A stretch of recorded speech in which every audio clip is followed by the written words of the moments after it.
Joriemb apiko e alwora ma Naivasha e kaunti ma Nakuru ojiw mondo obi obed motang' e kinde ma gitiyoga peyni mopogore opogore pacho ka kaka achiel kuom yore mag geng'o masiche ma kinde ka kinde. Maeri en tok romo manyo bagi e gweng' moro ma tiego rowere ma riembo apiko e yore mag ritruok. Achiel kuom gigo mofweny kaka mano makelo masiche mag apaya ne joriemb apiko en bedo gi thoth wengegi ok nen makare, chal ma kinde moko nyalo miyo giyud midhiero ka giriembo. Efi Nyakidi nigi ler mathoth.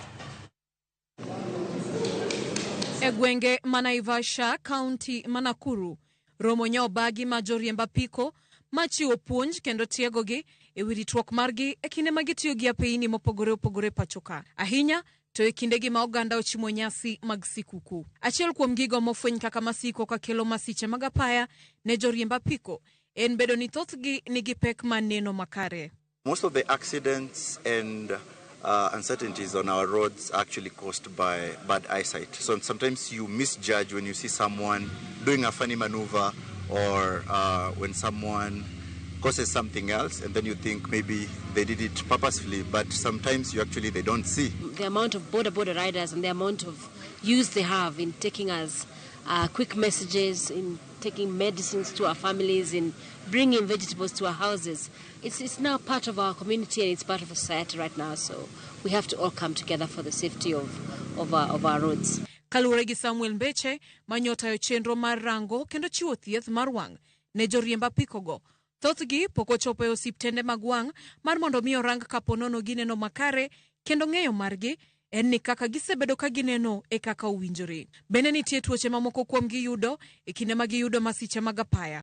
Tuoche ma kinde moko ok thiedhre. Actually, most of them today we've realized they didn't know. They thought what they were seeing is normal.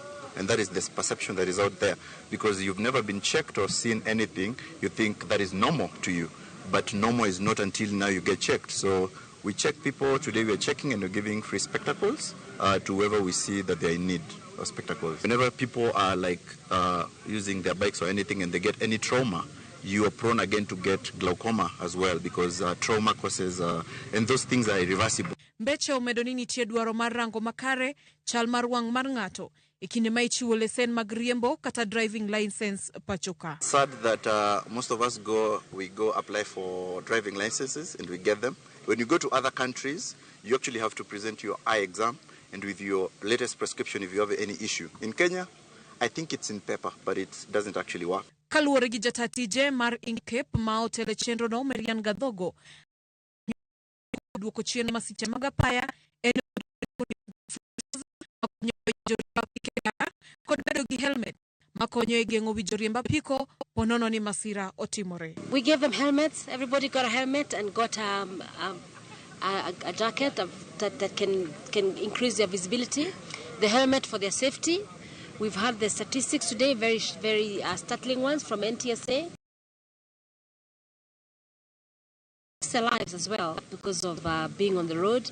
So we give them helmets to protect the head. Usually that's the biggest impact that happens when you fall off a bike, and the jacket so that they can be identified from a distance. Riwruok joriemb apiko ma Private Bikers Association ojiwo jogo duto matiyo gi apeyni mondo yie tiyo kanyakla kodgi mani mano e kama masiche mag apaya nyalo dok chien pachoka. Our motto as private bikers and as a safety docket is share the road, because we all need and have a right to use a road.